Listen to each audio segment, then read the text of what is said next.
My name is Donald Zolkowski. My hometown is Menasha, Wisconsin. I was drafted right out of high school, and I just want to comment on that. We got down to Milwaukee, 50 of us guys. Menasha High School, St. Mary's, Nana. All 50 of us guys got down to Milwaukee recruiting station, and he said, most of you guys are going to end up in the Army, but he said, we need some Marines. He said, I would like to get 10 of you guys in the Marines.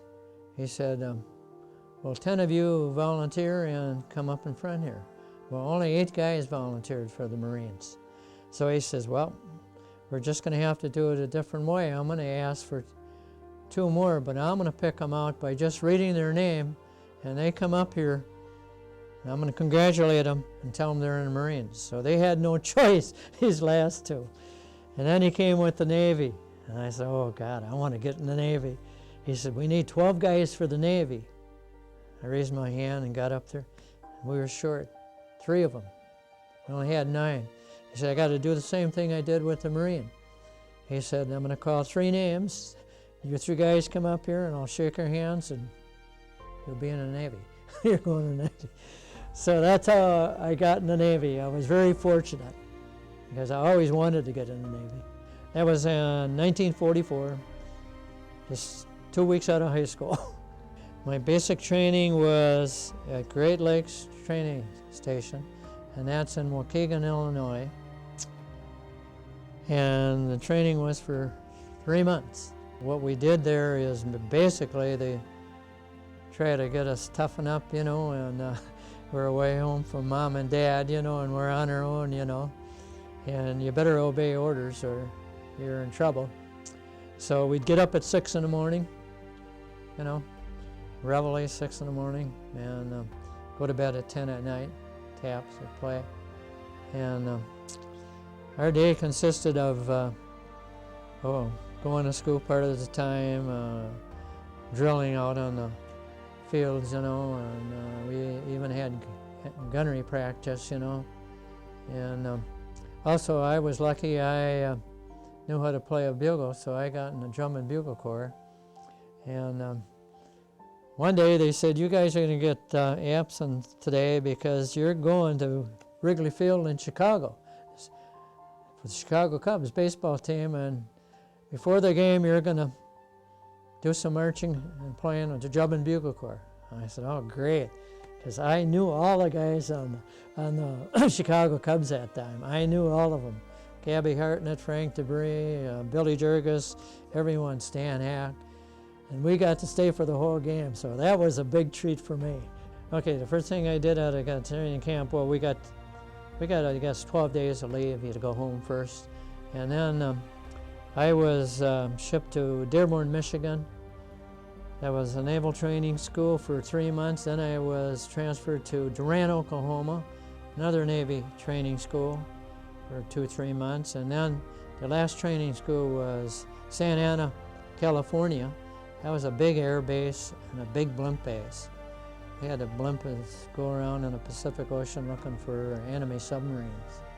What were they training us for is how to pack parachutes, you know, and also how to fly radio control drones. These were small airplanes about 6 feet in diameter, and we would send them up. We would go down to the Pacific Ocean and by Boa Beach there and send them up for anti-aircraft gunnery practice. Destroyers and destroyer escorts would come in, and we would send those up and go loops to loops and everything that we could think of, you know, and they would be trying to hit them, you know. And most of them were shot down. The few that weren't, we had parachute that we pulled the plug and they would come sailing down by parachute and we could pick them up. That was the thing I was doing, plus other miscellaneous things. So I was aviation machinist mate, 3rd class petty officer, so I worked on planes also. Okay, that was something fortunate too. After we got through our school, and they shipped us to San Francisco, and I got the light anti-aircraft cruiser, duty on that. the USS Tucson. We were headed out for the South Pacific, and we got to Hawaii, and we got 3 days liberty there in Hawaii, which was nice. Slavers, to go down to the beer bar. I was 18 years old, getting going to 19. I could have a beer, fight for your country. What the heck, So we had a good 3 days there. But that ended fast, and then we were off to the war zone. We got to the Philippines, ready to find out which islands we were going to start bombarding, And all of a sudden, over the loudspeaker, my name was announced with 6 of my other buddies that were in the Naval Air Corps with me, that we were being transferred to the Missouri, the Battleship Missouri. They call that the Mighty Mo, the Big Mo. Oh, it was strictly awesome to look at. It was a lot higher than us. And I said, my God, I'm going to get on that ship. What a break, I felt, oh, I'm going to really like that. And I heard it was Admiral Bo Halsey was aboard the ship, and it would be the flagship of the Third Fleet, where all the orders would come for all the other ships, destroyers, destroyer escorts, anything you could think of, Yeah, was in there. It was a heck of a lot of ships. And our first duty, our first assignment, which I call going into combat, we were told that we had to fire our 16-inch guns, and you better put your earplugs in, because your ears would be broken, your eardrums would be broken. It was that loud. And the ship would just shake, When I was in mess hall and got caught in mess hall one day, and they start shooting those things, and the lights would fall out of the socket. It was so shaken, that ship weighed 45,000 ton, and it would be shaken. When those 16-inch guns went off, something was happening, boy. We could fire out from 15 miles, pretty accurate. We had 2 scout observation planes that would scout our bombings, and a lot of them were right on target. Like their munition dumps, or their factories and that, and industrial plants. We hit it for that and try to weaken them by doing that, because we knew the Marines were going to be invading soon, and we got them kind of ready for it, They went in daylight, and we were trying to bomb the caves, because those Japanese were hidden in these caves, and they had machine guns. They knew we were coming sooner or later there. And that first wave took a beating, We had to withdraw as much as we could, because there were too many of them getting killed or injured, Fire support, we were trying to give them, we were trying to deal in on these caves. We knew they were just really in there, hiding in there. And they had them so camouflaged, A lot of them you couldn't tell there was a cave, And it was like a big hill you had to climb up, Iwo Jima was not that big. It was a small island.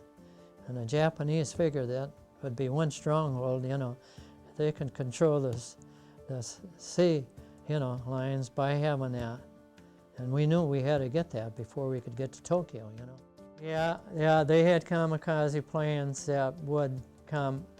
They must have had them someplace on that island that they could take off. It wasn't that small, they could take off, in certain spots, yeah. As I said before, they were very sneaky fighters, As you know, in 1941, December 7th, which is 65 years ago today, they came in and we didn't even know, they didn't even declare war, they just came on it. I mean, we were between Iwo Jima and bombarding Tokyo, Japan proper, Yokohama and that. I was 90 days out to sea, and some of the destroyers had to go back and get replenished, because they didn't have enough food and stuff and that. And they would go meet the supply ships, but we could stay out there 90 days. But then we would have to go back, and somebody would have to replace us, some other battleship or what. But it was interesting what we did. And this was sad. Earl DeLong, now, I didn't know this happened to him until after the war they got, but he got shot on Iwo Jima. And he was carried in a stretcher, laid on a beach. And the corpsman, the Navy corpsman, would go and check him over, and they would put the ones that didn't have a chance to live on one side, and the ones that could live on the other side. Well, this corpsman was from Menasha. His name was George Robinson. He worked for Bonta Publishing Company. And he knew Earl DeLong, who was a little older than Earl. And he was a Navy corpsman, and he recognized Earl. He said, oh, I got to take a chance on this guy. I'm going to take him from this side and put him on this side, so he's picked up and taken to a Navy hospital as soon as he can. Well, that saved his life, because otherwise they were going to leave him because they didn't think he had a chance. So he was very fortunate that George Robinson was around, that knew him, Navy corpsman, that decided to take the chance and give him another chance, and he did. We stayed till the Marines secured. You know, we were bombarding there back there, and their caves, and the Marines would kind of direct up, hey, where they hit the rest of the caves over there, camouflage, what they looked like, you know, so forth. And I don't know, they kind of, you know, did it. How they did it, I don't know. But we stayed there till they got it secured. Then our next job or duty was to bombard the coast of Japan, because we figured unless we could soften them up, a lot of our American boys, hundreds, maybe millions, would have been killed. They would have been just waiting for us, you know. So I want to read some, because we got to that point, you know. We had a newsletter printed by the ship that did us a favor. They would write a letter that we could send home to Mom and Dad, you know, our friends, of what was happening. And this was censored, so we could send it to our parents. Well, this is the one that started out this way. It's hard to believe, isn't it? A few days ago we were at war without much prospect of finishing very soon. Now it's over, except occupation. But let me back up a little bit. On the day the official word was received, the Missouri, the battleship Missouri, the Big Mo, with other ships of Task Force 38, was in position for an airstrike on Tokyo. Since we have been in Task Force 38 all along, you will realize that this was nothing new to us. It was a nice sunny day, which is a rare thing in the vicinity of Japan in the summertime. The date for us here was the 15th of August. When the message came, we already had airstrikes on the way. Word was flashed to them to return, and after we gathered them all in, we retired to collect our wits and await orders for our next move. At 11 o'clock in the morning, word went out to celebrate the occasion by breaking the battle flags. All the ships flew their largest ensign and blew their whistles and sirens in honor of this great occasion. We tooted our whistle with much gusto, and the mighty Missouri added her bit by getting the whistle stuck, and it continued to toot until the engineers could get the steam secured and make minor repairs. I want to tell you, at that time, and they didn't tell us for some reason, the atomic bomb was dropped. We didn't know that.